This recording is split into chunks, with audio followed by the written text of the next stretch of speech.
Sometimes I just get out the camera and film what I'm already cooking for my family. Today's video is what we had for dinner a couple nights ago. Now, this type of cooking where I combine freeze-dried ingredients with fresh, it's a very typical way of eating at our home. This recipe happens to be low carb, but it's definitely high in flavor. We ate it by itself, but this would be spectacular over rice, mashed potatoes, or pasta. This is just a simple mushroom, onion, and garlic cream sauce that's paired with sauteed chicken thighs. It's so rich and delicious. It's hard to believe this is allowed on our diet.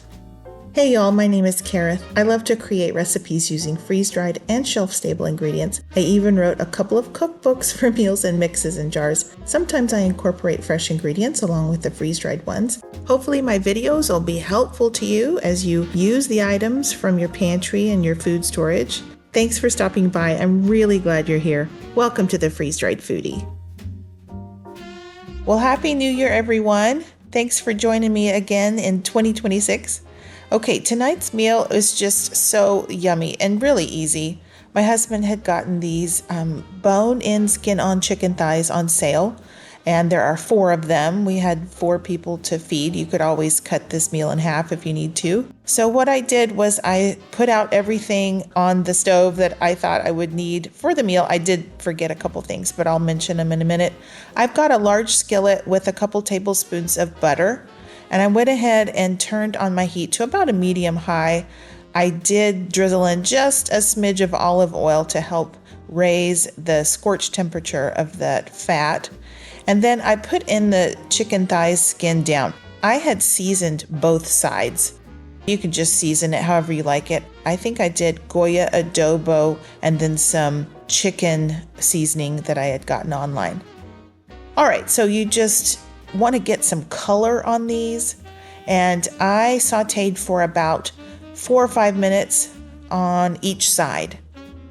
And you don't really have to get the chicken thighs completely cooked all the way through.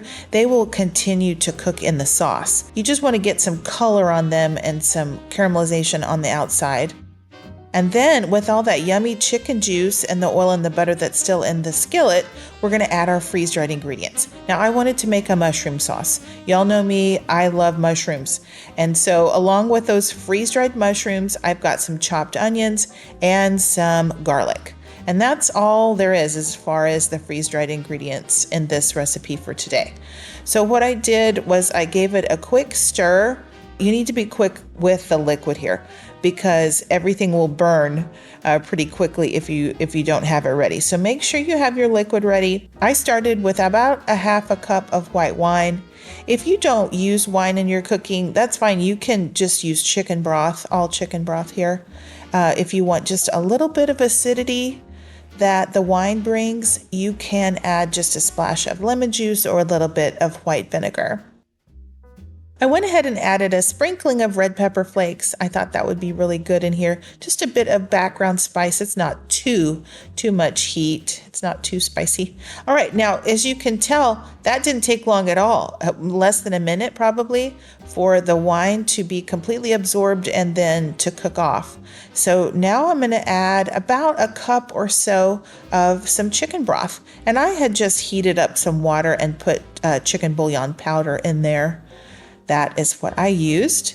And so now we are well on our way to having a mushroom sauce.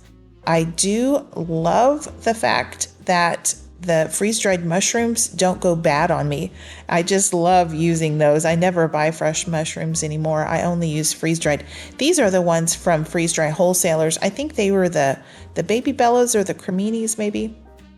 But you could use any kind. You could use the Thrivalist white button mushrooms, the sliced mushrooms. They're all good. I added about half a cup of heavy cream. Okay, once that comes to a bubble, it's just time to add your chicken back in and let it continue to cook, and that sauce will reduce some. You definitely want to put those juices back in there. Any juices that have run out from the chicken, put it back in because that's flavor. Gave my skillet a good whirl, kind of stirred up everything.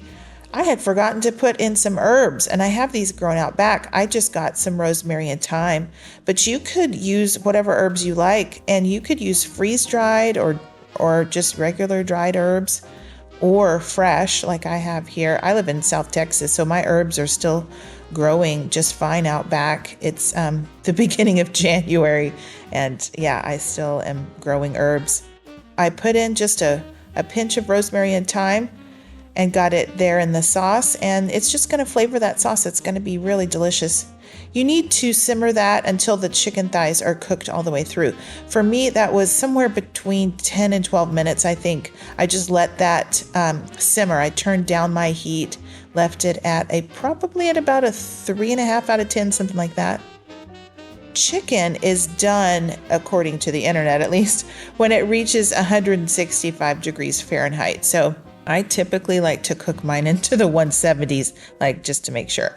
But whenever your chicken is done, you can just remove it from that sauce, and then you can reduce the sauce a little bit more if you want it a little bit thicker. That's what I did. I might have cooked that another 3 or 4 minutes. And then I just tasted. You can adjust your seasoning at that point. I didn't add a thing. I thought mine was great. I didn't even add any extra salt or pepper or anything to the sauce, if you noticed. I didn't add anything extra because I had seasoned my chicken thighs really well, and then I had put that chicken bouillon in there, so it had great flavor. It didn't need anything extra. You can always adjust the amounts of the ingredients you put in here. If you like more cream, you can do more cream. If you like less, do less. If you like more mushrooms, add more mushrooms. If you don't like mushrooms at all, don't make this recipe. Yeah, this recipe is not for you, Amy. My best friend in Kentucky, she does not like mushrooms, so I'm sure she'll be skipping it. I just wanted to show you the consistency of the sauce. It's not as thick as a gravy, but it's not as thin as a broth, so it's just a really, really nice mushroom cream sauce. So anyway, I went ahead and sprinkled on a little parsley and some chives, and y'all, isn't it lovely? It's just such an easy meal. I will say that using bone-in skin on chicken thighs, you have to cook it longer than if you were just using boneless and skinless. With either one of these, you can make a delicious meal.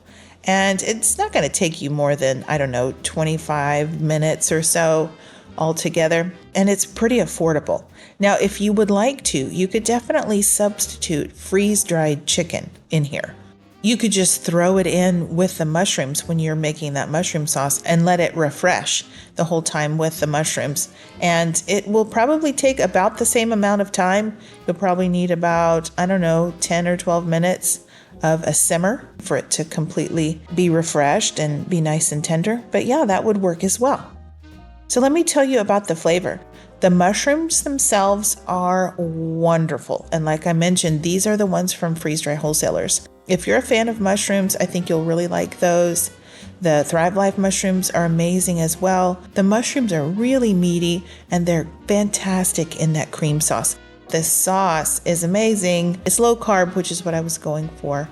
You could also add a thickener like a cornstarch slurry or something like that if you like it a little bit thicker. And it's just altogether fantastic. Well, all right, y'all. Thanks so much for watching. I really do appreciate you. If you enjoy my content, please hit the like button, do all the YouTube things. I like to read a scripture verse of the day at the end of my videos. And this one is from Romans chapter 12, verse 9, and it reads, "Let love be genuine, abhor what is evil, hold fast to what is good." All right, y'all. Well, I pray you have a blessed day, a wonderful week, and until next time, y'all take care and keep thriving.